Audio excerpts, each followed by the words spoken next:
वास्तविक पाहता मी या ठिकाणी मान्य आयुक्तांना भेटण्यासाठी आलो होतो, पण आयुक्तांनी मी 3:30 वाजेपर्यंत येणार नाही, दरम्यान तुम्ही उपायुक्तांशी भेटा म्हटल्यानंतर मी उपायुक्त कारंजे यांची भेट घेतली।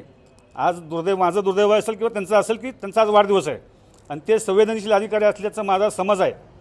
त्यामुळे मी त्यांना विनंती केली की आपण सोलापूरचे स्थानिक आहात, आपल्याला या शहराची जाण आहे, बाकीचे आलेले उपायुक्त फक्त आणि फक्त टेंडर एवढ्या पुरतं आलेत, त्यामुळे तुम्ही सोलापूरचे आहात, तुम्हाला त्याची जाण असली पाहिजे आणि तुमच्याकडून ही अपेक्षा आहे की तुम्ही ते कराल।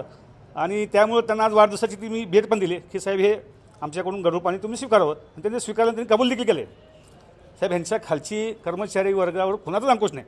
आयुक्त आणि ते चौबे या दोघांना फक्त आणि फक्त स्मार्ट सिटीची जी काही लाईन चालू आहे त्या लाईनवरच काम करणं एवढं एकच काम आहे, बाकी यांना सोलापूर शहराचं काय देणं घेणं नाही। आज शहराची परिस्थिती इतकी वाईट झाली आहे, घंटागाडी वेळेवर पोचत नाही, शहरात अस्वच्छतेचं वातावरण आहे, कोणाचंच लक्ष नाही, आणि आयुक्त इतक्या बेफिक्र आहेत, इतक्या असंवेदनशील अधिकारी आयुक्त। अनेकदाच आपल्या भागातल्या मराठवाडा वस्ती भागातल्या विस्कळीत पाणी आणि गढूळ पाण्याच्या पुरवठ्याबद्दल आपण महानगरपालिकेला तक्रार केलेली आहे, काय नेमकी भूमिका आहे, कशा संदर्भात? गेल्या 8 ते 10 महिन्यापासून मराठा वस्ती हा संपूर्ण परिसर झोपडपट्टीचा भाग आहे।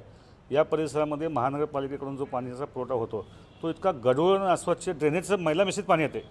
वारंवार आयुक्तांना याची कल्पना कळवली दिली, विभागीय अधिकाऱ्यांना सांगितलं, पाणी पुरवठा अधिकाऱ्यांना सांगितलं, पण हे इतके असंवेदनशील अधिकारी आहेत, यांना प्रशासक म्हणजे काय वाटतं हे यांना कळेना, यांच्यावर कोणाचा अंकुश नाही का, अशी परिस्थिती आली।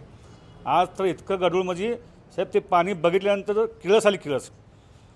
म्हणून मी मान्य आयुक्तांना फोन केला तर त्या इतक्या असंवेदनशील महिला आहेत, त्यांना खरं तर महिलांची जाणीव असायला हवी होती, आणि त्यांनी याची दखल घेऊन ऑफिसला येणं अपेक्षित होतं।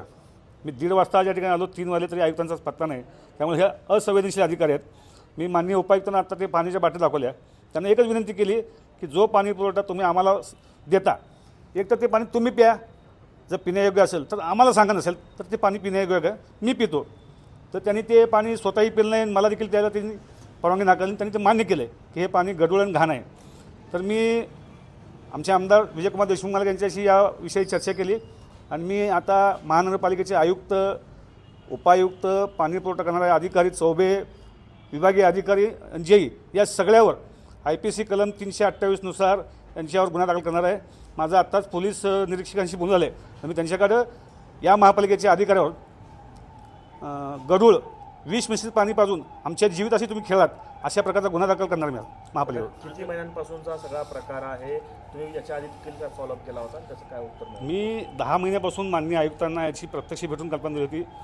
मागं पालकमंत्री चंद्रकांतदादा पाटील असताना देखील त्यांच्या समोर हा विषय झाला होता, त्यावेळी देखील आयुक्तांनी सांगितलं मी यात लक्ष घालते, पर्सनली पाहते, आणि तात्पुरते त्याची मलमपट्टी केली गेली, तेवढा एकच पाणीपुरवठा सुरू झाला।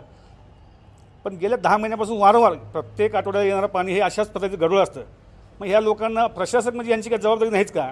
पण ह्या लोकांना पाणी घाण आल्यानंतर आम्ही यांना पुंगून सांगावं होतं की पाणी घाण येतं बघायला, मग यांचा जेई येणार, मग यांचा झेडो येणार, मग हे प्रशासन म्हणजे यांची काही जबाबदारी नाहीच का? असं हे लोक बघणारच नाहीत का स्वतःहून?